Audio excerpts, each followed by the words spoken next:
Ele é o autor da minha e da tua vida. Boa noite.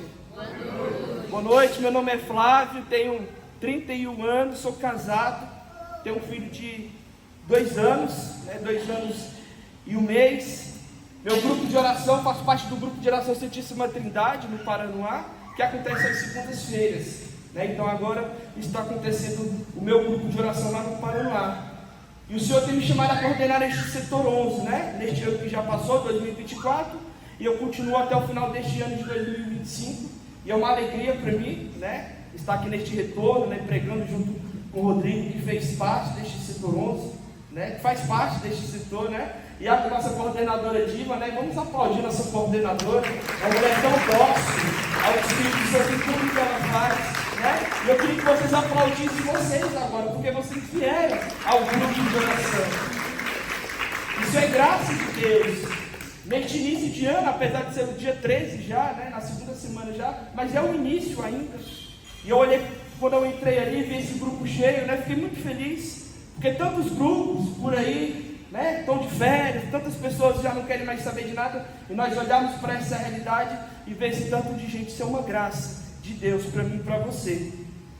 O tema, meus irmãos, desta noite é: eu sou o teu lar, muda as coisas de lugar. Pode repetir comigo? Eu sou o teu lar, muda as coisas de lugar. Pegue sua palavra aí no Evangelho de São João, capítulo 16, a partir do versículo 15, Mas aí nós vamos ler a partir do versículo 26, um pouquinho acima do 16. Evangelho de São João, capítulo 15, lá no versículo 26, um pouco acima do 16. Então o tema dessa noite: eu sou o teu lar, muda as coisas de lugar. Eu queria que nós compreendêssemos, meus irmãos, que esta pregação, ela vai trabalhar em cima de 2 vertentes. Qual é a vertente número 1? A vertente de que eu e você precisamos fazer a nossa parte. E a segunda vertente é que Deus tem que fazer a parte dele. Só que eu quero dizer para você que a parte de Deus já está sendo feita desde quando Ele nos criou. Desde quando Deus nos constituiu filhos, a sua imagem e semelhança. Deus já está fazendo a parte dele. Então a segunda parte nós podemos já deixar de lado, porque a de Deus Ele já está fazendo. E agora nós precisamos nos contentar de que é a minha e a sua parte que nós precisamos executar a partir de hoje. A partir de quando nós escutamos a palavra de Deus. E o Evangelho de São João vai dizer assim, versículo 15 e 26, e depois nós vamos prosseguir. Vai dizer assim: quando vier o Paráclito, que vos enviarei da parte do Pai, o Espírito da verdade, que procede do Pai, Ele dará testemunho de mim. Também vós dareis testemunhos, porque estáis comigo desde o princípio. Então depois que Jesus ele morre, depois que Jesus ressuscita, Ele vai para a eternidade, Ele sobe para o céu. Porque dentro, meus irmãos, ali da Santíssima Trindade, eles têm uma ordem de execução, uma ordem de trabalho. Primeira missão é de Deus Pai, que nos criou. Depois a missão de Deus Filho, que é Jesus, aquele que veio para que nós sejamos perdoados, que nossos pecados fossem perdoados, que nós fôssemos redimidos. Então a parte de Jesus também foi feita. Só que chega nesse momento que Jesus ele vai para o céu e Ele vai enviar o Espírito Santo. E esse Espírito Santo é que vai nos convencer de tudo aquilo que Jesus fez por mim e por você, diante da cruz, em cima de uma cruz. Então Deus ele é tão maravilhoso que Ele nos cria a sua imagem e semelhança. E Deus é tão maravilhoso que envia Jesus para que nós fôssemos salvos, libertos das mãos do demônio. E Deus ele é ainda mais maravilhoso ainda porque Ele envia o Espírito Santo, para que nós sejamos convencidos de que nós fomos criados à imagem e semelhança dEle, para que nós sejamos convencidos de que nós somos muito amados, que o Filho de Deus subiu numa cruz e ressuscitou por causa de mim e de você. Então essa é a vertente que nós precisamos nos atentar hoje, que nós precisamos ser testemunhas daquilo que Jesus fez nas nossas vidas. Meus irmãos, a partir de uma experiência que nós tivemos com Jesus, o mundo está aí para que nós sejamos confundidos, para que as coisas que estão dentro do meio do seu coração sejam esquecidas, deixadas de lado. Mas Deus, como Ele é muito maravilhoso, Ele enviou esse Espírito Santo para que eu e você sejamos convencidos, para que eu e você nunca nos esqueçamos que um Deus subiu numa cruz por mim e por você. Essa é a missão do Espírito, o Espírito da verdade, o Espírito da verdade com V maiúsculo, porque só existe uma verdade, e esta verdade está dentro da Igreja Católica, que é Jesus Cristo morto, crucificado, ressuscitado por mim e por você. Então eu queria que vocês aplaudissem esse Jesus, esse Deus que se entregou por mim e por você. Continuamos, pegue em sua palavra, versículo 16, capítulo 1, nós vamos ler até o 14. Disse-vos essas coisas para vos preservar de alguma queda. Eles vos expulsarão das sinagogas, e virá a hora em que todo aquele que vos tirar a vida julgará prestar culto a Deus. Procederão desse modo, porque não conheceram o Pai nem a mim. Disse-vos, porém, essas palavras, para que quando chegar a hora, vos lembrareis que vos anunciei. E não vos disse desde o princípio, porque estava convosco. Agora vou para aquele que me enviou, e ninguém de vós me perguntais para onde vais. Versículo 6. Mas, porque vos falei assim, a tristeza encheu o vosso coração. Entretanto, digo-vos a verdade, convém a vós que eu vá, porque se eu não for, o Paráclito não virá a vós, mas se eu for, vos enviarei. E quando ele vier, convencerá o mundo a respeito do pecado, da justiça e do juízo. Convencerá o mundo a respeito do pecado, que consiste em não crer em mim. Vamos pausar aqui um pouquinho. Meus irmãos, o pecado, quando nós pecamos, a graça que está entre eu e Deus, aquilo que Deus fez comigo, aquilo que nós somos perdoados, por causa do pecado, isso é rompido. Então, quando nós estamos em uma situação de pecado, quando nós estamos com o coração longe de Deus, quando nós estamos com o coração longe da vontade de Deus, nós estamos causando rompimento de relação com Deus. E aí sim é onde entra a tristeza no meio do seu coração. Santa Faustina, ela diz que existe um vazio dentro de nós, um buraco dentro de nós, que é do tamanho de Deus, e só Deus pode preencher isso. E esse vazio ele vai ficando aberto por causa do pecado. E aí vai causando tristeza, angústia, vontade de morrer, de tirar a vida, vontade de desistir, vontade de jogar tudo para o alto, vontade de abandonar todas as coisas. E aí entra aquilo que o irmão dizia na condução assim que eu chegava. São tantas inquietações, tanta gente com raiva, nervosa por nada, tantas coisas vai entrando na nossa vida que vai nos afastando de Deus. Por isso que quando Deus nos criou, meu irmão, Ele nos criou com este vazio mesmo, para que somente nós fôssemos preenchidos por Ele. Então o ser humano desde o início, meus irmãos, nós somos criados e feitos para buscarmos a Deus constantemente, sem parar. Nós não podemos parar. Por isso que existe esse vazio dentro de nós. Se nós sairmos da presença de Deus, esse vazio vai crescendo. Se nós nos aproximamos do trono da graça de Jesus Cristo, esse vazio ele é preenchido pela graça de Deus. E nós não podemos ficar nessa, eu vou preencher, depois eu não preencho. Passamos agora o Réveillon, tantas pessoas talvez viveram uma forma mundana por aí. Aí volta o início do ano, agora eu vou me encher da graça. Agora eu vou beber da graça porque eu quero ficar cheio. Eu quero me encher. Aí daqui a pouco vem carnaval, aí eu me esvazio de novo porque eu vou para tantas trem aí, sem nem o nome desses negócios. Aí depois eu vou me encher de novo. Aí fica nesse vai e volta. Mas também nós precisamos entender, meu irmão, que nós não sabemos o dia que Jesus vai voltar. Talvez Ele pode voltar no dia que nós estivermos lá, brigando na arrogância, na ignorância, no roubo, como diz as palavras, e na bagaceira mesmo. E talvez Ele seja o dia que Jesus volte. Como que Jesus estará nos encontrando quando Ele voltar? Queria que vocês pensassem nisso. Versículo 10: Ele o convencerá a respeito da justiça, porque eu vou para junto do meu Pai, e vós já não me vereis. Versículo 11: Ele o convencerá a respeito do juízo, que consiste em que o príncipe deste mundo já está julgado e condenado. Padre Pio, ele diz, meu irmão, que o demônio ele é um cachorro amarrado. Nós sabemos disso. O cachorro, ele é amarrado, ele tem um limite, até onde vai a corrente, aonde vai a corda. Só que tem muitos que insistem em ultrapassar esse limite, em estar perto, em brincar com o demônio. Muitos de nós insistimos ali, meu irmão, porque quando lá no jardim do Éden, Eva e Adão sofreram as consequências ali por causa da sedução, o demônio ali através da serpente, ela não chegou gritando, não. Ela chegou sorrateira, silenciosa.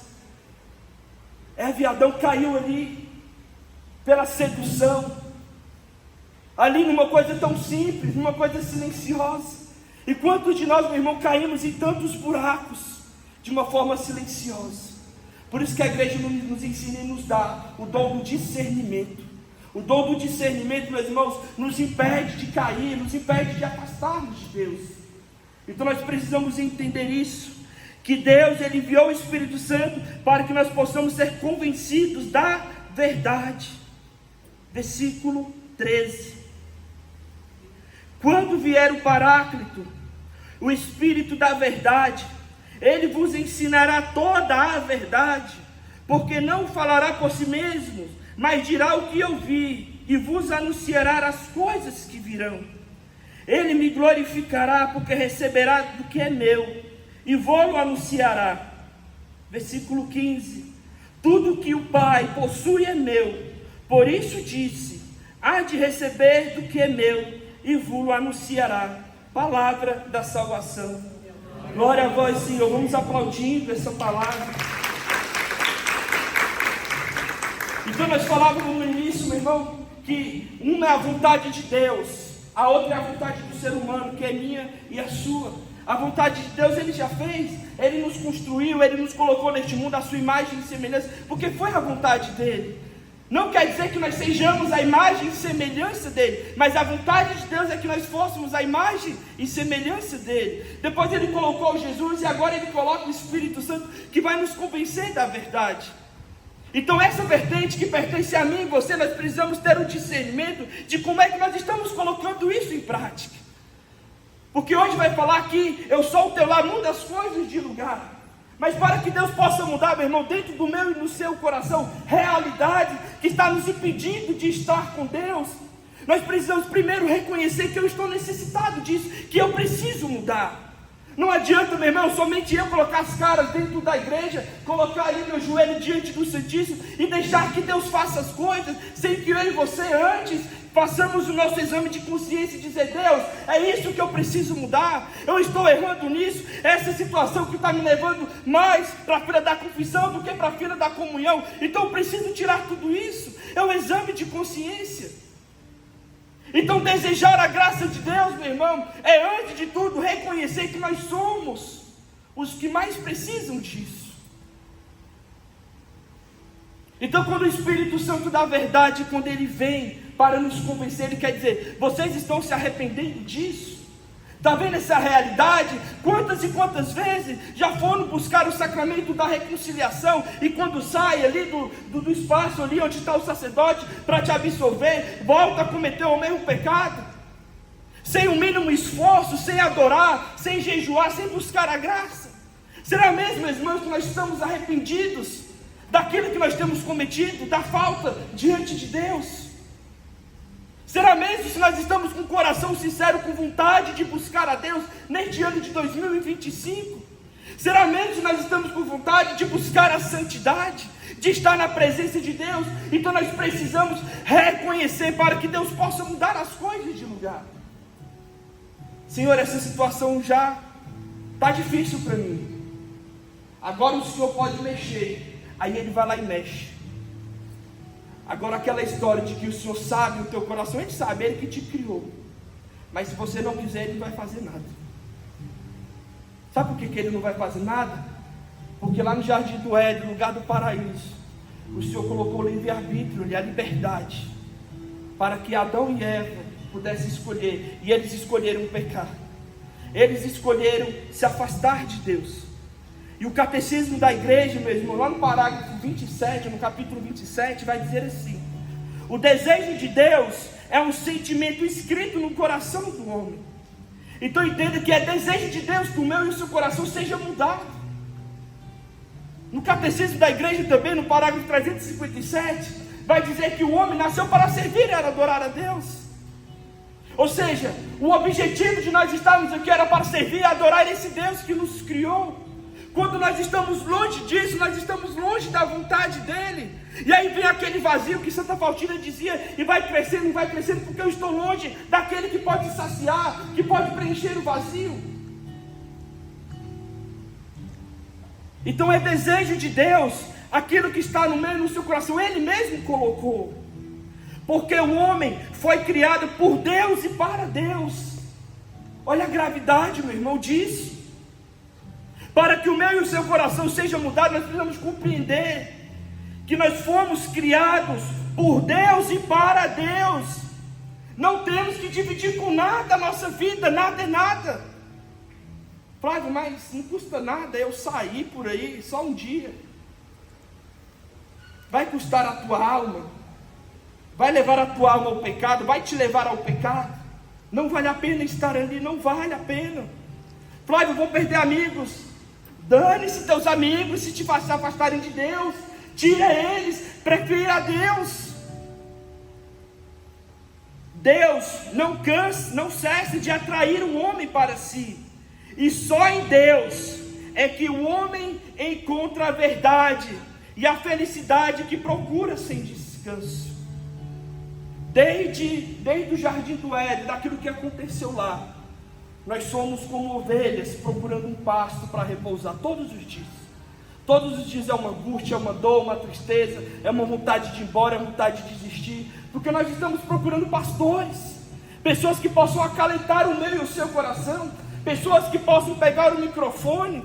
Hoje em dia não faz nem mais a leitura das Sagradas Escrituras, já faz mais uma leitura própria ali do que entende, e aí isso se chama coach. As pessoas estão ali querendo afagar o nosso coração, o nosso ego, mas não está na palavra. A palavra ela é transformadora, ela é libertadora. A igreja, meu irmão, ela não vive de concordância. Vocês já escutaram isso? A igreja não vive de concordância. Eu não concordo que Nossa Senhora é mãe de Deus.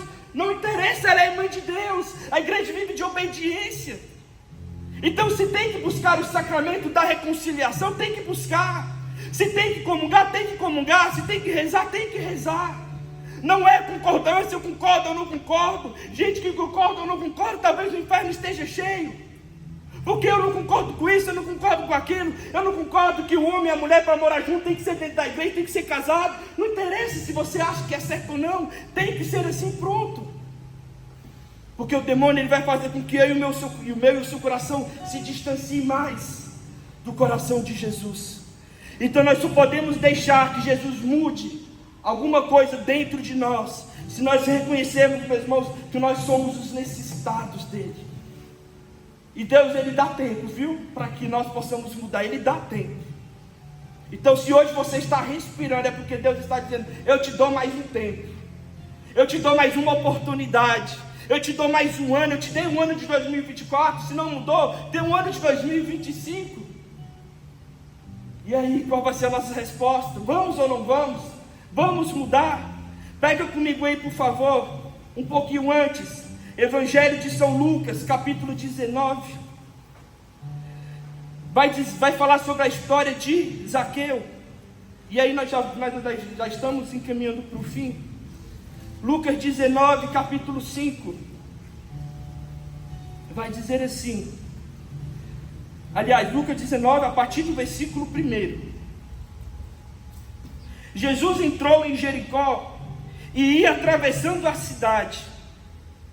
Havia aí um homem muito rico, chamado Zaqueu. Presta atenção nisso, ele era muito rico. E rico com borra. Alguém já viu essa expressão? Rico com borra. É cheio demais, é muito dinheiro. Topado. Alguém já viu essa palavra? Topado? É porque a conta está grande. O homem era topado de dinheiro. Havia aí um homem muito rico chamado Zaqueu, chefe dos recebedores de impostos. Ou seja, ele era uma autoridade máxima naquela época. Ele era um governador atualmente. Ele era o cara, mandava e desmandava naquela realidade. Ele mandava naquele que se cobrava dinheiro. Então se chega no hóspede e o hóspede está devendo 100 reais para o governo. Ele diz, não cobra 100 do hóspede não, cobra 500. É isso que ele fazia, ele roubava. O irmão ali sofreu para arrumar 100 reais para poder pagar alguma coisa. Aí chega o bem e diz: não, 100 não, 100 reais é miséria isso aí. Cobra 300 dele, porque ele pode. E é isso que Zaqueu fazia, porque ele mandava em todas as coisas. E continua. Ele procurava ver quem era Jesus, mas não conseguia por causa da multidão, porque era de baixa estatura. Então aqui Zaqueu, ele procurava ver quem era Jesus, mas porque ele já escutou falar de Jesus. Já viu? Não sei se que tem nessa região, mas lá no Paraná, quando vai descer na Via Sacra ali, quando vai ter na ensinação, que começa lá na rodoviária do Paraná, até ali de frente à paróquia, ali de frente ali do ginásio ali, é visível isso. Quando a gente está descendo, as pessoas começam a abrir as janelas das casas. Eu já vi até o Universal parar a realidade deles lá, e os pastores, os obreiros, aquele povo lá que chama lá, fica tudo de branco ali na frente, olhando a procissão passar. Eu já fui soldado, um dia que eu machuquei meu pulso, eu desisti. Não presto para essas coisas, para ensinar. Eu tinha que ser o ladrão, né? Que só apanhava e se machucava. E quando eu abri meu pulso, eu falei: não, isso aqui não é para mim não. Mas eu fui soldado de Pilatos, de Caifás, fiz aquela baderna ali. Então o Zaqueu era isso, ele viu que Jesus estava passando e ele correu para ver quem era. Mas por que ele subiu na árvore? Porque ele era pequenininho, ele era baixinho, mas o bolso do homem era topado, era grande, tinha muito dinheiro no bolso do homem. Versículo 4: ele correu adiante, subiu a um sicômoro para o ver, quando ele passasse por ali, apenas por curiosidade. Quantas pessoas, né, ali às vezes está tendo adoração e aí a gente passa ali por trás. Deixa eu ver quem é que está conduzindo aquela adoração ali. Às vezes assiste, é só curioso. Às vezes a gente só quer: nossa, deixa eu ver quem é aquele povo que está cantando bonito ali. É Daniel e companhia. Nossa, que bonito. Zaqueu estava assim, curiosíssimo, ele, curioso demais. Chegando Jesus àquele lugar, e levantando os olhos, viu e disse-lhe. Ou seja, Zaqueu, meus irmãos, ele estava apenas por curiosidade, porque ele ouviu falar de Jesus. Mas Jesus, meu irmão, como nós sabemos que ele é onisciente, onipresente, onipotente. Por isso que muitas vezes nós temos que ser curiosos, sim. Deixa eu ver lá quem vai pregar no Santa Clara hoje, porque não divulga, né, Diva? Deixa eu ver quem vai conduzir lá. Aí chega que está o Flávio, está o Rodrigo. Ou vontade de ir embora às vezes, né? Mas às vezes, por causa da tua curiosidade, Deus quer tocar no teu coração, assim como foi com Zaqueu. E Deus, ele é onisciente, onipresente, onipotente, ele está em todas as coisas, conhece todas as coisas, ele é autor, ele é poderoso, tudo, ele manda em tudo. Ele olhou para cima, meus irmãos.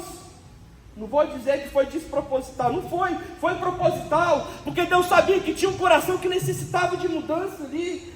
Deus sabia, que Jesus sabia que tinha um coração que tinha coisas ali dentro que precisava ser tirado, arrancado. E ele olhou para cima e disse assim,